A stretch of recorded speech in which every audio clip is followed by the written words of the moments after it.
Hello and welcome to Module 5, the final module of the Principles and Application of the BCT or Back Calculation Tool for Rehabilitation Design using the PMED software course. Let's revisit the course roadmap one last time. Module 4 of the training course was specific to using the BCT and is grouped into 4 sessions. Session 1 was on accessing and downloading the BCT software. Session 2 focused on the BCT inputs. Session 3 overviewed the BCT outputs or outcomes and interpretation of those outputs. And Session 4 was a summary of the BCT results for rehabilitation design in accordance with the PMED software. Session 4 also included a simple demonstration of the BCT software. In this final module, we will conclude this course with some key takeaways. There are 4 learning outcomes for Module 5. The first is to list important takeaways from the course in using the BCT for pavement rehabilitation design using PMED. The second is to list important assumptions for back calculating elastic layer moduli using the BCT software. Third, to define the features and components of the BCT for back calculating elastic layer moduli. And finally, to define the criteria used to judge or assess the results of the back calculated elastic layer moduli. Module 5 is grouped into 2 topic areas. 1. The takeaways of this course, and 2. Closing remarks and references. This concluding module will focus on some primary takeaways of this course, such as the maximum number of layers that can be included in the BCT is 5. Thin layers are defined about half the thickness of the layer above it. In other words, a thin layer is defined for which the modulus of that layer has little to a null impact on the surface deflection basin, or the deflection basin will not capture the response. And remember, when a thin layer exists, there are 2 options for simulating the layer as part of the back calculation process. One option is to fix or assume the elastic modulus of that layer and not back calculate it. The other option is to combine it with an adjacent layer of like material. Using the rules of simulation, a user can combine 2 or 3 layers of like material into one layer. The user also needs to pay attention to layer thicknesses. The bottom layer should always have a higher thickness than the top layer. EverCalc is the pavement analysis program embedded in the BCT to estimate elastic layer moduli from deflection basins. Other capabilities include: it determines the stress sensitivity coefficients for non-stabilized materials and soils. It normalizes the asphalt modulus to a standard load and temperature. Additionally, it computes stresses and strains at various depths in the pavement structure. And back-calculated elastic moduli on the pavement layers is dependent on structural input parameters such as deflection basin parameters, layer thicknesses, load distribution, number of pavement layers, depth to stiff layer, seed moduli. FWD testing parameters like drop height, drop weight, number of sensors, sensor location and spacing, loading plate size. Seasonal variations such as moisture content, depth to water table, temperature profile, frost depth. The back-calculated elastic layer modulus values are representative of the conditions at the time of deflection testing. Pavement conditions, like cracking for asphalt pavements and joint condition for concrete pavements, can also affect the field modulus. The MEPDG rehabilitation input levels for different types of pavements were also discussed during this course. For asphalt and semi-rigid pavements, Level 1 requires the back-calculated elastic layer moduli for the asphalt and other layers from deflection testing. Level 2 needs the amount of fatigue cracking, transverse cracking, and rutting from the visual distress survey. Level 3 only requires a subjective condition rating such as structural and environmental rating. For rigid pavements, there are no separate input levels for rehabilitation design. The MEPDG only needs the slab condition and transverse joint load transfer efficiency or LTE from the visual distress survey.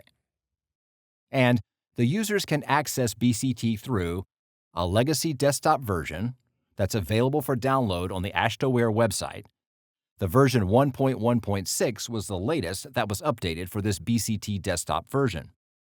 The BCT has also been integrated in the web app version of PMED. If the user goes into the AASHTOWare website and logs in with their information, they can have access to the web app version. The guided process for back calculation of elastic layered moduli using BCT was the main focus of Module 4. The guided process is a 7-step process that includes FWD data inputs, identifying the sensors to be used to segment the project into design sections, determining the segments to be used to back calculate elastic layer moduli, setting up or defining the pavement structure and layers to be used in the back calculation process. Step 5 in the guided process is back calculation, and this includes discussions about sensor acceptance for back calculation, normalization temperature for the asphalt layers, back calculation results and outcomes for assessing the results. Step 6, or the physical features from the back calculation process, addresses load transfer efficiency of transverse cracks and joints and loss of support or potential voids or material disintegration of the bound layers. Step 7 is on summarizing the BCT results for use in rehabilitation design by exporting the results and file to the PMED software. Some criteria for assessing the results of the back calculation process are: modulus values should not exceed the upper and lower limits of the elastic moduli for the layer. Root mean squared error, or RMSE values less than about 5% should be used in summarizing the results. Layer compensating errors must be identified and corrected. Layer compensating errors are typical when one of the unbound layers is considered a thin layer and the BCT is trying to calculate the elastic modulus of a layer when the deflection basin is basically independent of the stiffness compared to the other layers. Coefficient of variation, or COV, should be less than 50% unless the layer is highly variable, such as a fractured PCC slab or stripping disintegration in an asphalt layer, etc.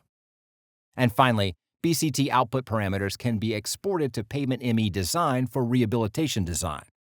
The output parameters can be exported for different segments that a user defined, but the user needs to review and check each input and enter appropriate values where necessary. The reference materials for this course: BCT Help Manual, BCT User Guide Manual, and MEPDG Manual of Practice can be accessed from the links provided in this slide.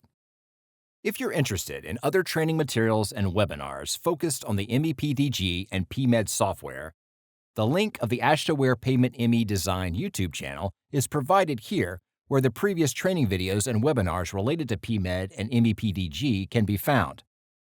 Past webinars, desktop versions of the PMED and BCT, can be accessed through the second link. AASHTO Technical Training Solution offers a catalog of over 260 courses covering topics such as construction, maintenance, materials, and more. These courses are available at no additional cost for members of the State Sharing Program.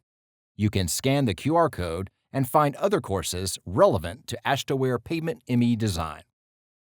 We'd like to acknowledge the members of the PMED Task Force: Ryan Fragapani, the AASHTOWare Product Director; Ben Said, AASHTOWare Associate Product Manager; Hari Nair from the Virginia Department of Transportation and Chair of the AASHTOWare PMED Task Force; Ian Risch from Georgia Department of Transportation and Vice Chair of the AASHTOWare PMED Task Force. Other members: Kumar Dave from Indiana Department of Transportation, Nusrat Morshed from New Jersey Department of Transportation, Dulce Feldman from Caltrans, Jason Simmons from Utah Department of Transportation, Robert Studler from Maryland Department of Transportation, Diana Podborshensky from Saskatchewan Ministry of Transportation. She is also the Task Force Liaison for the Transportation Association of Canada, and Tom Yu from the Federal Highway Administration. Use this link to reach the AASHTOWare Pavement ME Design Help Desk. This ends Module 5. Thank you for attending this course.